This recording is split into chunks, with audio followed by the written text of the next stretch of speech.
When the United States was established in 1776, more than 5 million native Indians were estimated to be living in the country. By 1900, the figure sharply dropped to about 250,000. The drastic reduction in population was a result of state-sanctioned killings and other abusive policies. The country was not so much built on justice and domestic tranquility as written in its constitution. It was born from the bloodshed of Native Americans and grew up without atoning for its genocidal crimes. This is Xinhua Commentary, the best window on China's views. I'm Zhang Li in Beijing.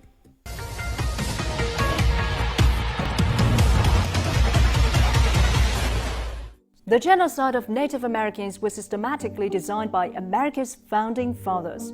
Thomas Jefferson was the architect of the infamous Indian removal policies, to be absorbed into the United States or face military obliteration. Andrew Jackson went even further. He ordered the widespread killing of American Indians and earned the nickname Indian Killer. It was a dark period when hundreds of wars and raids against Indians were authorized.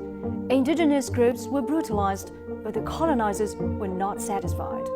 The U.S. government ordered the forced removal of children from the native families to attend military-like boarding schools.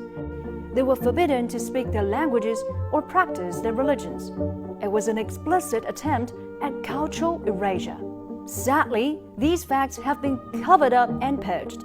The genocide of America's indigenous peoples has been twisted into a story of a messianic mission to civilize the continent.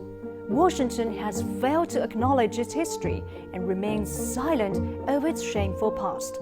And today, it continues to trample on the human rights of its own people and people around the world. Within its borders, weak gun control laws have led to rampant violence. An average of over 110 people died from shooting incidents every day in the country last year.